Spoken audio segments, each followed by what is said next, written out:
Picture this: a single mom, fierce and independent, stares down a letter that could change everything. Her brilliant daughter just got into a prestigious private school, but it means begging her controlling parents for help. What if she said no?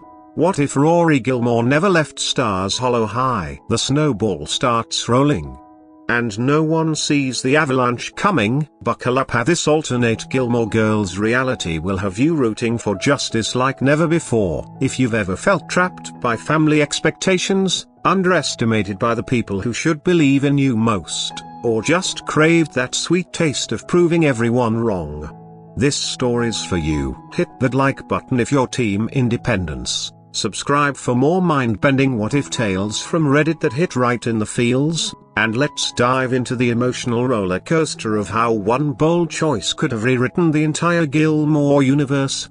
Transition to storytelling mode. Soft, acoustic guitar reminiscent of the Gilmore Girls theme plays faintly. Narrator's voice is conversational, like chatting over coffee, with pauses for emphasis and varying pace, here slow for tension, faster for excitement. Let's set the scene in the quirky, cozy town of Stars Hollow, where life moves at the speed of Luke's diner coffee pours. Our protagonist, Lorelai Gilmore, is no stranger to pain. She fled her wealthy, suffocating upbringing at 16, pregnant and determined to raise her daughter, Rory, far from the gilded cages of Hartford society. Emily and Richard Gilmore are her parents. Our antagonists here are the epitome of old money control. Emily, with her sharp tongue and unyielding expectations, always ready to criticize Lorelai's chaotic life. Richard, distant yet domineering, viewing his daughter as a disappointment who threw away her potential. Their wrongdoing, years of emotional manipulation, belittling Lorelai's choices, and treating her independence like a childish rebellion. It left scarcer Lorelai's chest tightening at the mere thought of their judgmental stares, her fists clenching under the table during rare family encounters. She felt powerless, undervalued, like her worth was tied to their approval. But deep down, that fire of resentment simmered, waiting for the moment to ignite into something empowering. Now, fast forward to that fateful fall. Rory, the bookish prodigy with wide eyes and an unquenchable thirst for knowledge, gets accepted to Chilton Preparatory Academy. In the original timeline, this is the spark Lorelai swallows her pride, asks her parents for tuition money, and bam, Friday night dinners begin, pulling everyone into a web of family drama. But in this alternate reality, Lorelai feels that familiar knot in her stomach as she holds the acceptance letter. Her mind races. This is Rory's dream, but at what cost? Handing my parents the reins again? Watching them mold her into their perfect Gilmore number. We've built our life here, on our terms. Her hands tremble, a mix of fear and defiance surging through her veins like adrenaline. She tears the letter in half, the rip echoing in the quiet kitchen like a declaration of war. Rory walks in, confused, her brow furrowing. "Mum, what about Chilton?" Lorelai pulls her into a hug, masking her inner turmoil with a forced smile. "Stars Hollow High is good enough for us, kid. We'll make it epic." Inside, Lorelai's thoughts whirl. This is my stand. No more letting them win. The conflict escalates quickly. Without Chilton's elite pressure cooker, Rory thrives at Stars Hollow High, but not without hurdles. She's valedictorian material anyway, stacking extracurriculars like debate club, volunteer work at the local library, and even starting a book club that draws in half the town. But whispers from the outside world creep in, teachers hinting that public school might cap her potential, college advisors side-eyeing her resume without that prestigious stamp. Lorelai feels the sting every time her jaw tightens during parent-teacher conferences, her heart aching as she wonders if she's holding Rory back. "Am I selfish?"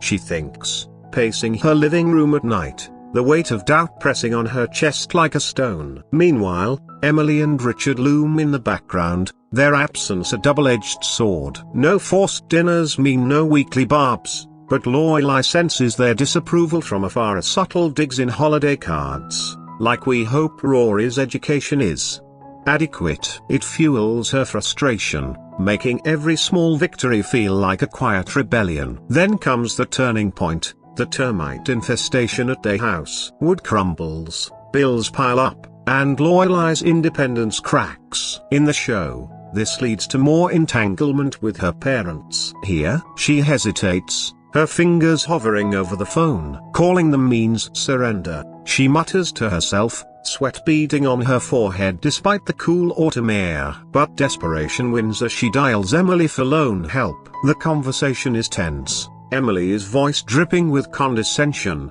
"Well, Lorelai, if you'd planned better, perhaps you wouldn't need us." Lorelai bites her tongue, blood rushing to her ears, but she gets the cosign. Yet, without the Chilton debtor's leverage, Emily's grips lips. No mandatory dinners this time. Lorelai sets boundaries. "Thanks, Mom, but we are handling the rest." Emily's silence on the line is furious, her perfectly manicured nails likely tapping in irritation. This moment hardens Lorelai's resolve. "I'll turn this into our win, not theirs." Now, the revenge planning begins to unfold, woven into the fabric of their lives. Rory, staying local, bonds deeper with her best friend Lane. Without Chilton's isolation, they scheme together. Elaine sneaks out for band practices, inspired by Rory's encouragement. "You don't need permission to rock, Lane," Rory says, her eyes sparkling with mischief as they hide behind Mrs. Kim's antique shop. Lane's cheeks flush with excitement, her usual anxiety melting away. No cheerleading detour for Lane. Instead, they form a garage band, gigs at the town gazebo drawing crowds. Mrs. Kim softens, seeing Rory's steady influence here. Maybe even lets Lane apply to colleges with her friend. Their laughter echoes through Stars Hollow, a soundtrack of youthful freedom that Chilton would have silenced. Romantically, things snowball in unexpected ways. Rory and Dean's high school bubble strengthens at first. They share classes, stolen kisses in the hallways, Dean less clingy because he's not competing with her grueling schedule. But Rory's mind wanders as she grows restless, her thoughts drifting. Is this all there is? Books and burgers forever? The spark fades naturally, no dramatic car wrecks or infidelity. They part amicably, Rory feeling a pang of sadness but a rush of liberation, her heart pounding as she realizes she's outgrowing the familiar. Enter Jess, the brooding bad boy shipped off to Stars Hollow. At school together, Rory notices his absence is immediately his empty desk, a glaring void in English class. Why bother showing up? Jess smirks one day, slouched against his locker, his dark eyes challenging her. Rory's pulse quickens, a mix of annoyance and intrigue bubbling up. "Because it's worth it," she retorts, her voice steady despite the butterflies. She pushes him study sessions at the diner, heated debates over Hemingway. Jess, motivated by her fire, buckles down. They go to prom, Jess in a rumpled suit, Rory in a thrifted gown, slow dancing under twinkling lights as the gym smells of pungent possibility. He graduates, barely, but it's a triumph for his smirk turning to a genuine grin as Rory cheers from the stands. No California heartbreak, instead, a steady path, perhaps community college together. Lorelai's world shifts too. Without Chilton's shadow, she and Sookie hustle harder at the Independence Inn, saving scraps for their dream. They open a small inn earlier, not the Grand Dragonfly, but a charming BB that feels like home. Lorelai's hands ache from renovations, sawdust in her hair, but her spirit soars. This is ours. No strings. Romantically, no Max Medina entanglement. She doesn't meet him at Chilton events. Luke, the gruff diner owner who's always been her rock, steps up sooner. Remember that near miss in the show? Here, without Max interrupting, Luke musters the courage. "Lorelai, go out with me," he grumbles over coffee, his cheeks reddening under his baseball cap. Her heart skips a years of unspoken tension exploding in a kiss that tastes like black coffee and second chances. Chris, the flaky ex, drifts in and out, but Luke's stability shuts that door. Jason never happens. Lorelai thinks, "I needed the chaos to appreciate this," but in this timeline, she skips the pain, finding peace earlier. As Rory nears graduation, The grandparents re-enter via Richard's obligation of the investment from her birth. Money arrives, but Lorelai channels it wisely. Partial college fund, no full dependency. Rory applies to Ivy's on her own merit, valedictorian, killer essays about small-town grit. She gets into Yale, legacy or not, but bonds with Emily and Richard organically. On visits she chooses Grandma. I did this my way, Rory says during a rare tea, her voice firm yet kind. Emily's eyes widen, a flicker of respect breaking through her stern facade. The climax hits at Rory's Yale acceptance party in Stars Hollow. Emily and Richard arrive, uninvited but curious, their luxury car sticking out like a sore thumb among the pickup trucks. As Rory hugs Lorelai, tears streaming down her face. "Here we did it, Mom." Emily pulls her aside. "You could have had so much more with our help," she says, her voice laced with regret, lips pursed in humiliation. Richard shifts uncomfortably, his usual composure cracking. Lorelai overhears, her body buzzing with vindication. She steps forward, chin high. "We had everything we needed right here. Your world. We built better without it." The air thickens with tension, Emily's face flushing red as townsfolk cheer for Rory. The antagonists' control shatters, so they realize their underestimation cost them years of connection. Lorelai feels the release, shoulders relaxing, a triumphant smile spreading, validation washing over her like warm rain. Justice served not with malice, but with quiet, earned independence. The snowball of one decision crushes their expectations, leaving the Gilmores free. In the end, this alternate path reminds us, sometimes, revenge isn't about destruction, it's about reclaiming your story. Karma comes in the form of living well, proving that true success blooms from authenticity, not obligation. What roads not taken have shaped your life? Food for thought. If this Gilmore twist gave you all the feels or made you rethink your favorite show's drama, smash that like button and drop in the comments, what's your wildest what if for Gilmore Girls, or the most satisfying alternate ending you've imagined for any show? Don't forget to subscribe and turn on notifications for more emotionally charged Reddit-inspired stories that hit home. Thanks for watching. I'll see you in the next one. Let's set the scene in the quirky, cozy town of Stars Hollow, where life moves at the speed of Luke Steiner coffee. Pours strong, reliable, and just a tad bitter when you least expect it. Our protagonist, Lorelai Gilmore, is no stranger to emotional pain. She fled her wealthy,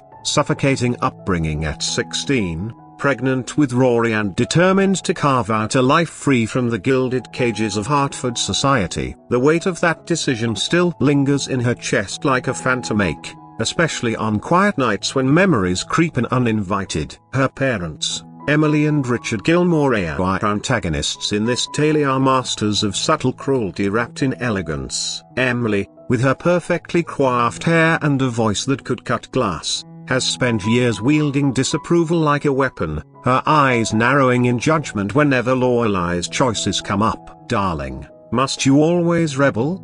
she'd say, her tone dripping with faux concern, making Lorelai's stomach twist into knots. Richard, ever the stoic patriarch, hides his disdain behind a newspaper or a brandy glass, his occasional grunts of disappointment landing like punches to Lorelai's gut. Their wrongdoing isn't overt violence, it's the slow erosion of her self-worth, the constant underestimation that leaves her feeling powerless, like a child forever scrambling for validation that never comes. Betrayal simmers in every ignored phone call, every holiday invitation laced with conditions. Lorelai's body language betrays her inner turmoil, her shoulders hunched during rare family interactions, fingers twisting the hem of her shirt as she bites back retorts, her heart racing with a mix of anger and longing. Deep down, she craves justice, that sweet validation of proving she was right all along, living well as the ultimate revenge. Now,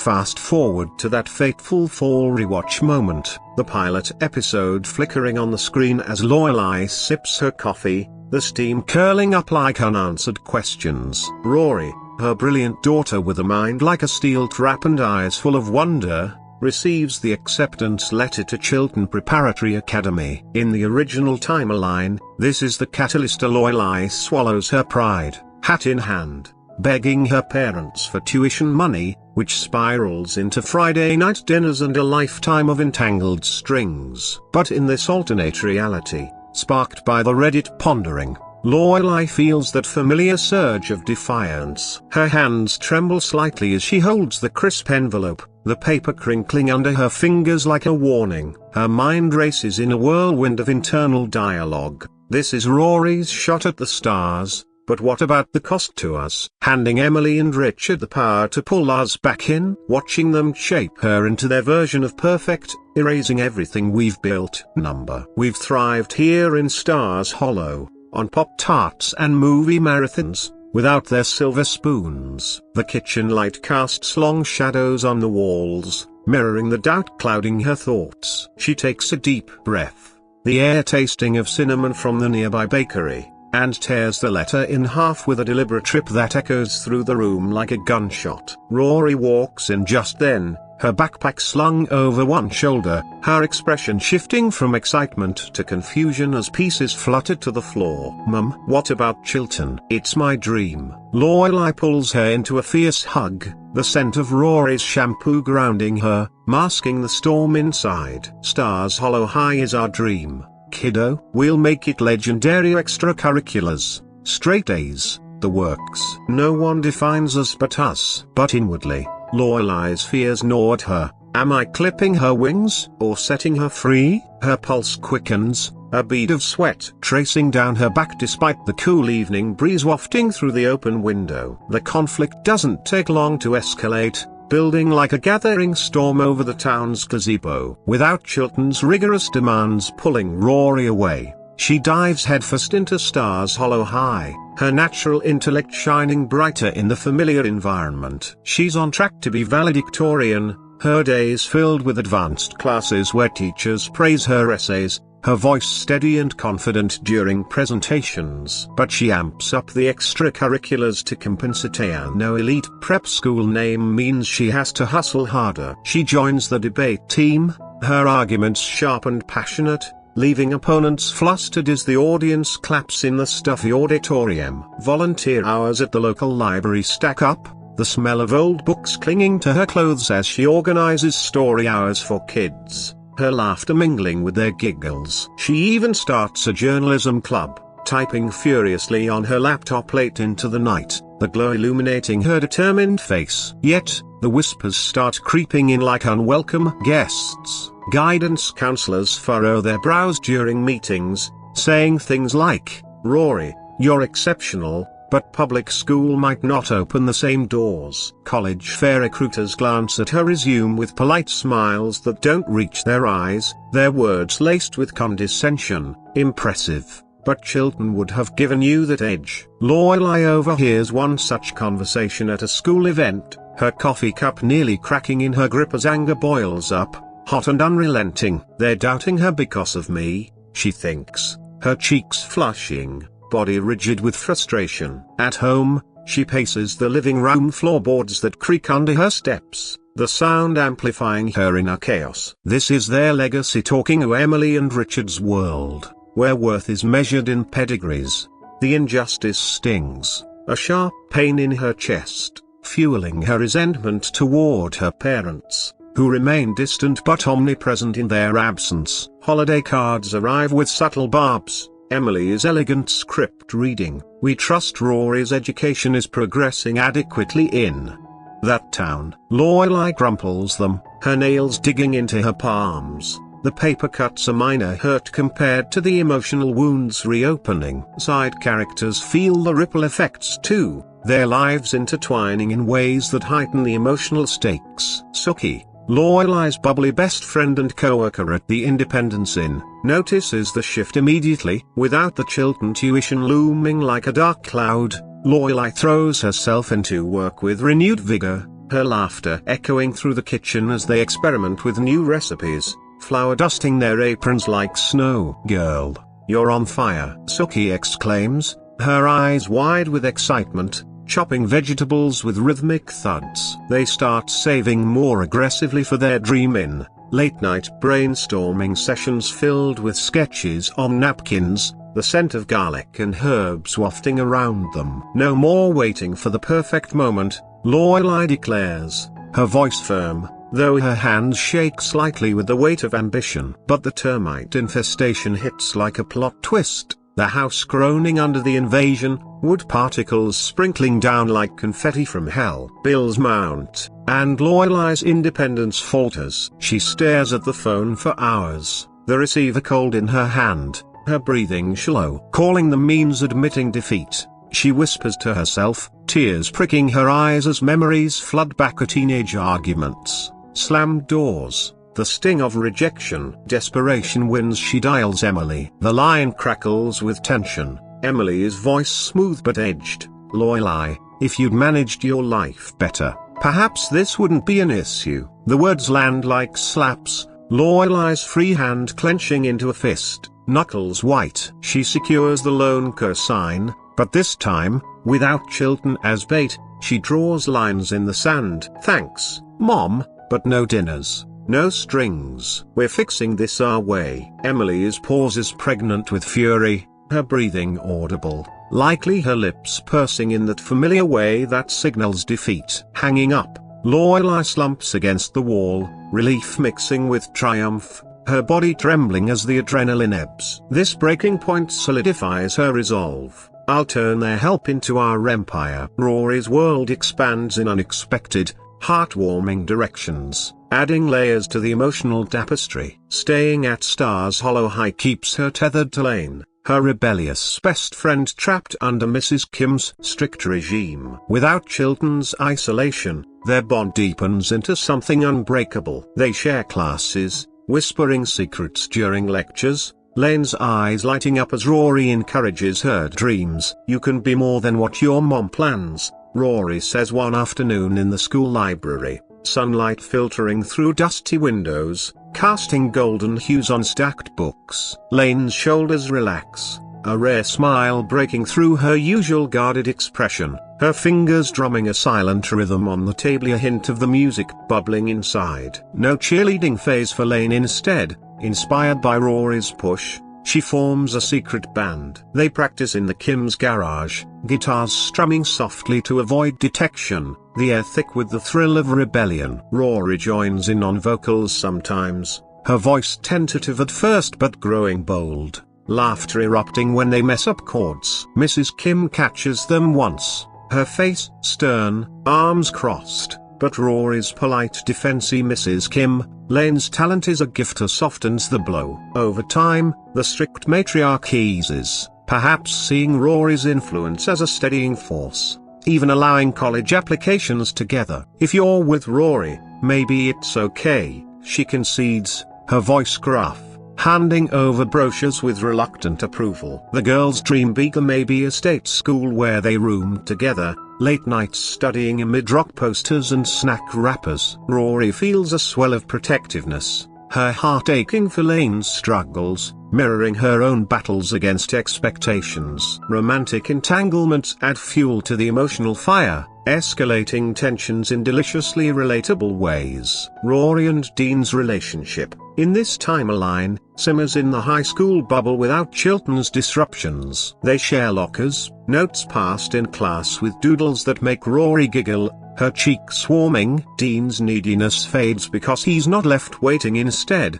they picnic by the bridge after school, the water gurgling below as they talk dreams, his hand in hers steady and warm. But cracks appear subtly. Rory's mind wanders during dates, her thoughts drifting to books or future adventures, a restlessness building like an itch she can't scratch. Is this enough?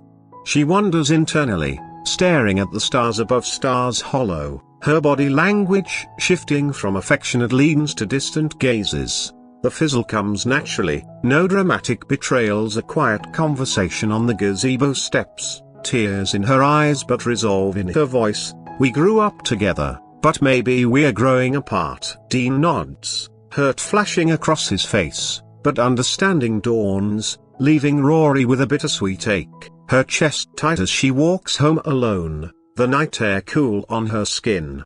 Then Jess arrives, the brooding nephew of Luke, shaking up the status quo like a storm. At Stars Hollow High, his presence is immediate. Slouched in the back row, book in hand, his dark hair falling over eyes that spark with intelligence and mischief. Rory notices his sporadic attendance right away. The empty desk, a void that irks her perfectionist soul. "Why, Skip, you're smarter than this," she confronts him in the hallway, her books clutched to her chest like armor, heart pounding with a mix of irritation and curiosity. Jess smirks, leaning against the locker with casual defiance.